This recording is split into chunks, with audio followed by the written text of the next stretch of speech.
Resource Watch is brought to you in association with Tebe Investment Corporation. Hello and welcome to Resource Watch, where we look at what's making news in the resource sector. Today we talk about diamonds and all that glitters. I'm Gugulethu Mfuphi in for Nozipho Mbanjwa. Let's kick off with a quick look at the stories making headlines in the resources sector. Angolan state oil company Sonangol is set to launch a bidding round for licenses to explore 12 new offshore oil blocks in 2015. Angola wants to increase oil production to 2 million barrels per day. Two top South African gold miners, AngloGold and Gold Fields, have quit the World Gold Council, citing costs. Members of the WCG pay per ounce of metal produced. AngloGold and Gold Fields have been slashing costs in the past year, trying to offset the falling gold price. And analysts say the end of South Africa's longest mining strike may do more to lift the prices of platinum and palladium than the strike itself. The strike boosted platinum prices to 8-month highs and palladium to its highest in more than 13 years. BOFA Merrill Lynch says with the strike's end, the cap on rallies has been removed. Well, now in our Digging Deep segment, we aim to unpack latest developments within a particular resource sector. Today I'm joined by James Campbell. He's the CEO of mid-tier diamond miner Rockwell Diamonds Incorporated. Warm welcome to Resource Watch, James. Good to have you with us today. Perhaps if we start off on the general trends that you're seeing when it comes to the diamond industry from a global perspective, what are the key highlights? I think there may be three things I'd like to focus on there first. The first is the diminishing global supply of rough diamonds.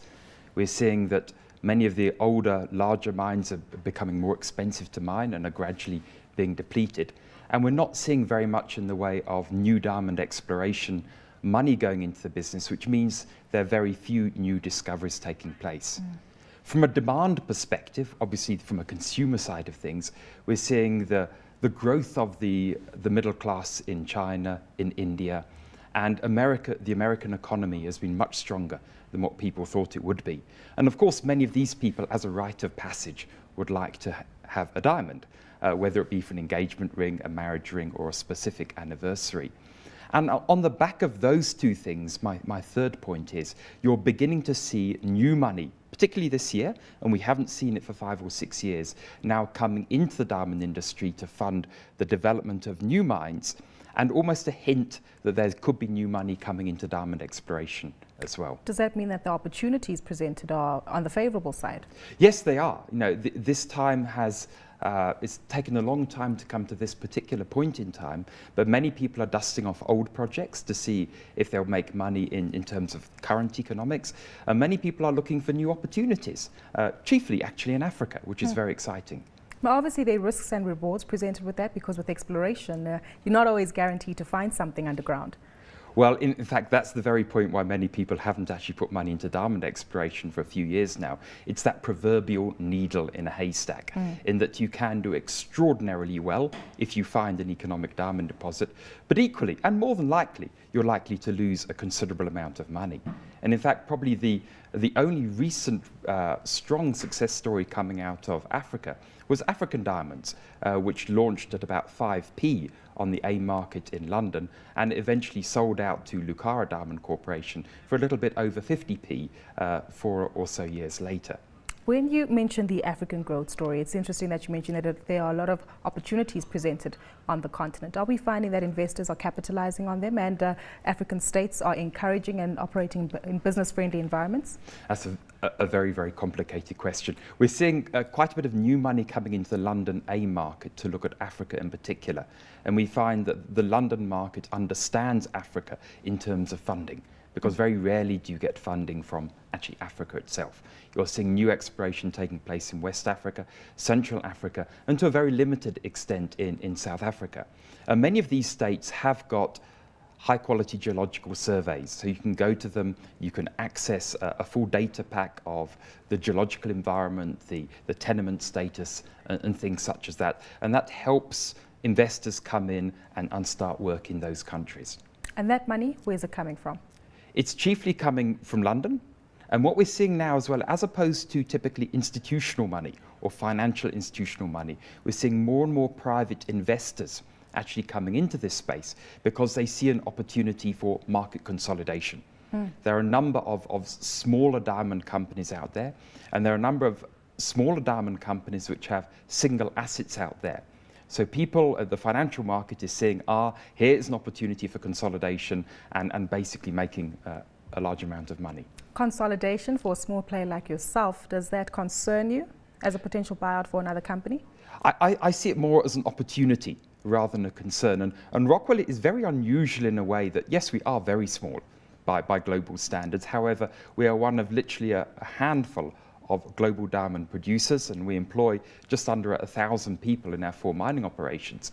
So although we're very, very small, we are a producer, we employ a number of people, and yes, we consider it a risk, but we also see it as an opportunity in that we have a strong board, a strong management team, and we feel those two together could take on more than we're actually doing at the moment. So we try and flip things actually on their head more than anything else. It's interesting when you touched on the investments that's coming onto the continent that sub-Saharan Africa didn't feature too strongly with regard to that. How come? One would think that Namibia and Botswana and even South Africa still present a strong side of opportunities.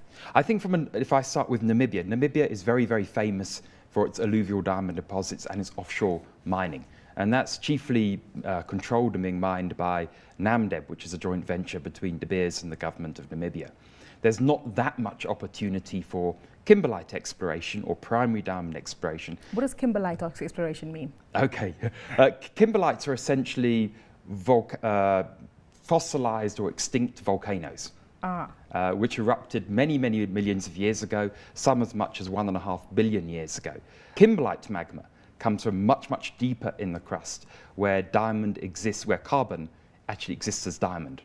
And we haven't seen any kimberlite explosions or volcanoes in our lifetime, but they happened in prehistory.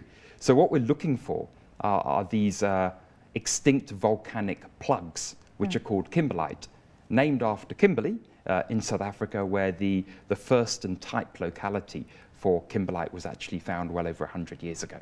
Maybe you can educate us further, because you've also been kind enough to bring us samples here today. I understand they're not real diamonds, otherwise one might have sneaked out in my back pocket. Yeah. Perhaps if you walk us through the samples, where were these discovered, and are they the largest diamonds that you've actually managed to dig out? These diamonds were discovered on our Saxon Drift mine in the Middle Orange River of South Africa, which is about 150 kilometers northwest of Kimberley. These come from very, very old paleo gravels. If you go and look at the Orange River today, you'll find it's maybe 100 meters across, and it's a gentle, winding river going from Lesotho and coming out of Doronyumuntu on the border of Namibia and South Africa. However, it wasn't always like that. And in prehistory, that was a raging torrent, very similar to what the Congo River is today.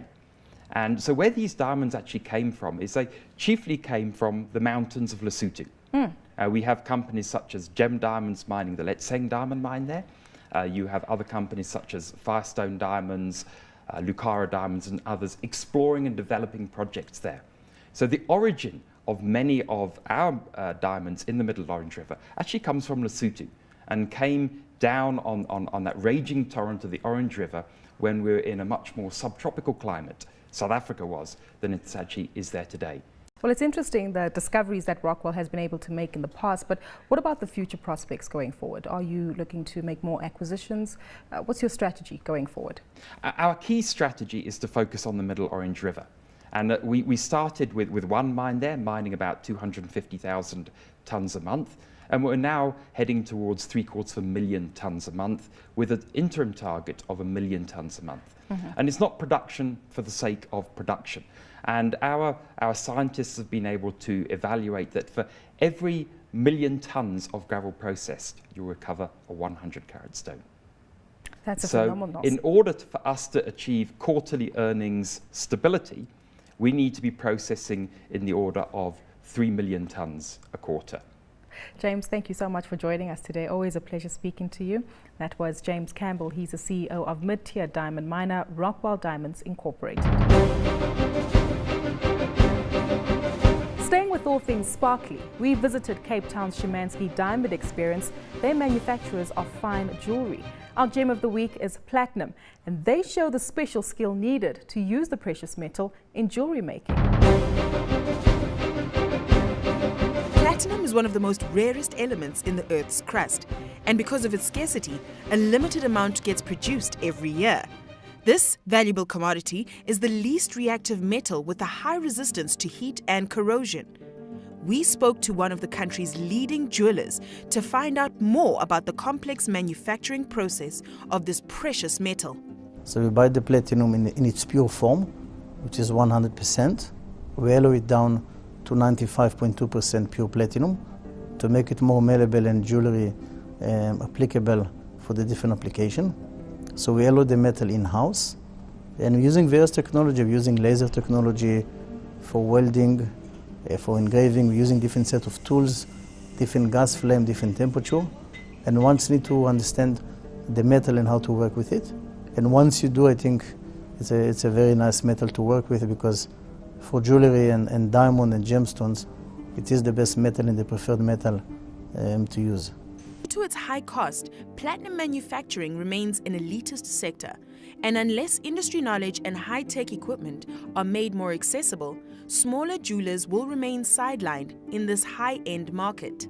For South Africa in general, because we have 80% of the reserve of platinum in the world, I think ones need to look at investing in the right technology and the right skill in order to create more local production that can export from here, and also create more artisan working in it. And one of the ways to create technology hub and service hub to allow people to use those services, because for the smaller companies, it's very difficult to invest a lot of money in technology. But if you do have the hub, it can basically service a lot of people around it. And I think that's a very effective way to grow the platinum production locally. From deep underground to gracing a well-manicured finger, platinum undergoes quite the journey. And for those who can afford it, that old line, "All that glitters is not gold," takes on a whole new meaning.